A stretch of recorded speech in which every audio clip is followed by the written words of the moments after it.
Hi everyone, this is my review of this Hiboy KS4 Pro electric kick scooter. So I've made a video on the differences between this and the Hiboy S2 Pro, so make sure you watch that video as well because I'm not going to spend too much time in this video talking about the differences. So first of all, this scooter retails for around $620 at Hiboy website, although sometimes they offer a 10% discount, so for around $560 I would say this is a very good deal. Which is over $300 cheaper than the comparable Ninebot Max, which has a very similar spec.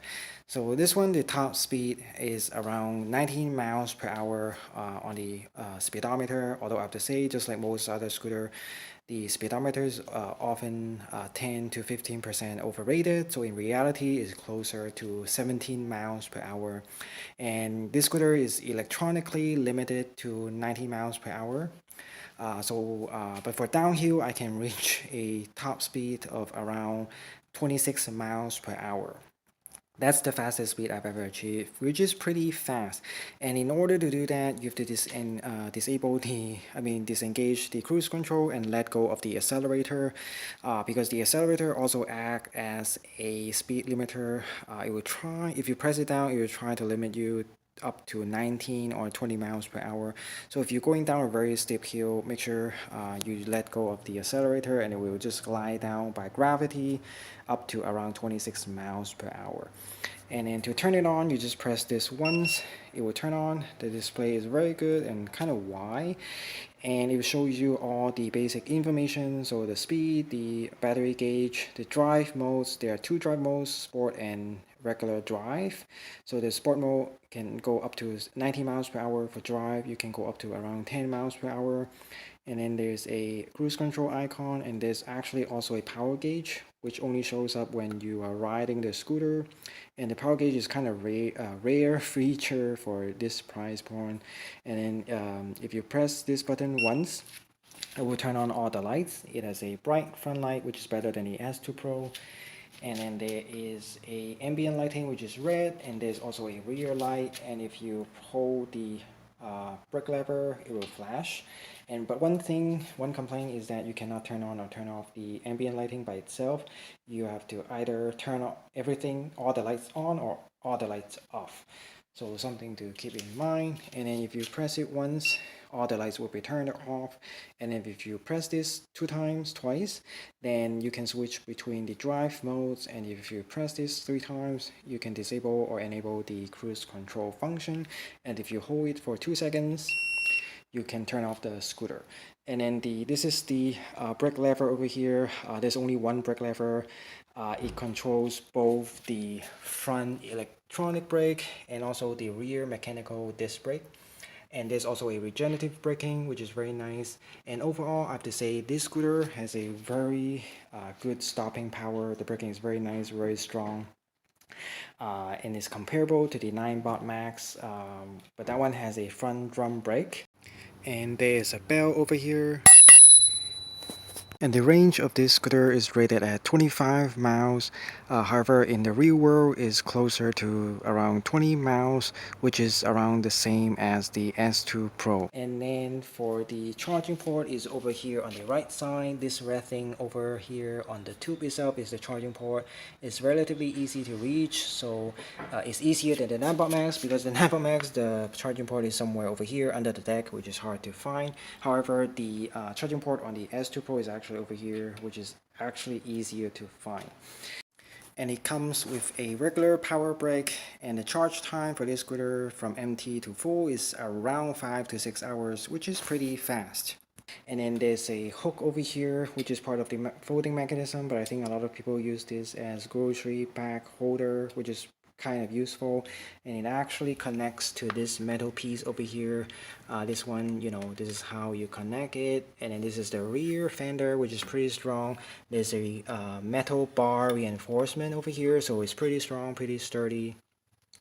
And then the tire is 10 inches, rated at 10 inch. They are solid tires. However, in reality, they are actually somewhere closer to 9 inches, so somewhere between 9 inches and 9.5 inches. And because I measured this myself, so it's a little bit overrated, but same situation for the Ninebot Max. The Ninebot Max actually has around 9.5 inches tire instead of 10 inches, so something to keep in mind. And then the style is honeycomb style, but I would have to say it's actually fake honeycomb. If you see closer, you know, it's fake. There's no holes inside. It's just a decoration. It's just a style. So the overall ride comfort is not very good because of these solid tires, and there's no front suspension. However, there is a rear suspension, although it's hard to see from here. And I would say the rear suspension is pretty much useless. I couldn't feel it at all, and if I could pick, I would rather have a suspension in the front, because the front tire is the first thing that you hit any pothole or a curb or any obstacle. But this one doesn't have any front suspension. And then the deck over here is rubberized. There's a diamond texture over here, so which is pretty nice. And then the width is around 6 inches, which is pretty narrow, one of the narrowest deck you can ever find. And then the battery, of course, is under here under the deck, which is pretty good. It provides a low center of gravity. And then here is a specification sticker under here. Feel free to pause the video if you want to read it yourself. The motor is rated at 500 watts at 36 speed, and the battery is rated at 11.6 Ah. So the battery capacity is around 414 watt-hour. And it has a maximum capacity of around 220 pounds. Although I have to say, even though the motor is rated at 500 watts, I would say it's mostly overrated, because the Ninebot Max, which is rated at 350 watts, actually feels more powerful and better acceleration and better hill climbing. This one, the 500 watt, is probably the maximum output. The Ninebot Max has a maximum output of actually around 700 to 800 watts. Maybe that's why. I would say the average output is somewhere closer to 350 watts. But for a front motor scooter, so this is a front motor, front wheel drive scooter, and in that case, this is one of the better ones, because you know, for the acceleration and hill climbing is pretty good for a front wheel drive scooter. But compared to the Ninebot Max, which is a rear motor rear drive, the Ninebot Max is actually better in hill climbing. So for the steepest hill nearby, I can reach a top speed of 10 miles per hour on this scooter. Compared to the Ninebot Max, I can actually reach 12 miles per hour, and that is a stock Ninebot Max. So the Ninebot Max is better, even though it's rated less in terms of power. But this is better than some other front-wheel drive scooters, such as the E22 and E45. Those two, I mean, the E22 can only reach a top speed of 5 miles per hour on that same hill, which is pretty slow. And the E45 or the E22 with extra battery can reach a top speed of around 9 miles per hour. So this is the seat over here. So as you can see, it doesn't come with the scooter. You have to buy it separately, and it costs around $80 to $90, which is pretty expensive. And then the seat itself is not very good, I would say. You know, the top is kind of hard and it's not very wide, and there's no suspension on the seat post. So something to keep in mind. Although you can always buy another top, you can switch it out. And then this is the attachment over here. So this is kind of ugly, this thing. This is the cover for the seat post. So there's a hole on the deck. This is used to cover that. So if you don't have a seat, it won't be a problem. But here it looks kind of filmy and it looks kind of unprofessional like that. And this is the seat attachment here. In order to fold down the seat, you just pull this silver thing down and the seat can be folded down. And it's a very easy operation, and you don't have to take off the seat in order to fold down the scooter. And then the folding mechanism for the stem is very similar, same as the S2 Pro. You just press this button up, and then this silver thing will go down, and then the stem can be folded down. It's relatively compact, and then the weight of this scooter is around 38 pounds without the seat. So with the seat is around 42 pounds. So the seat itself weighs around 4 pounds.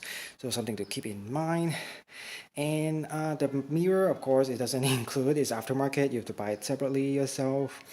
And then overall is black in color, which is pretty cool. The Ninebot Max and the S2 Pro is actually dark gray.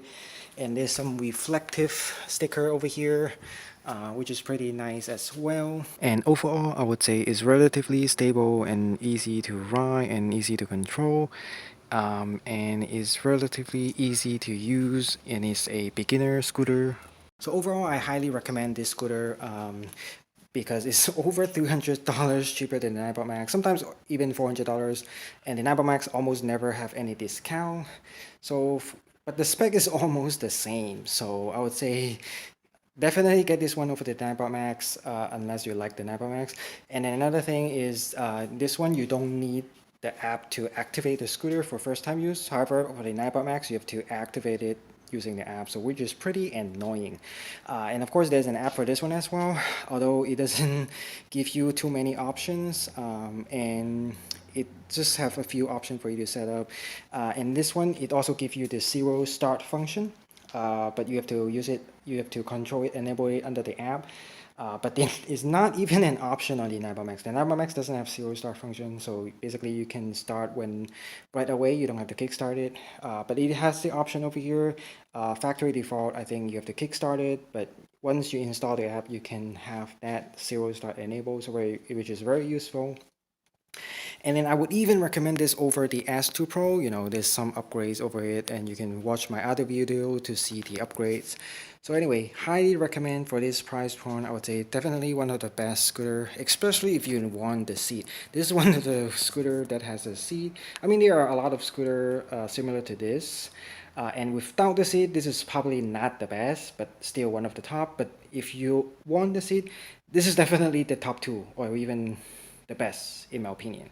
So anyway, this is my review of this Hiboy KS4 Pro electric scooter. So thanks for watching and have a nice day.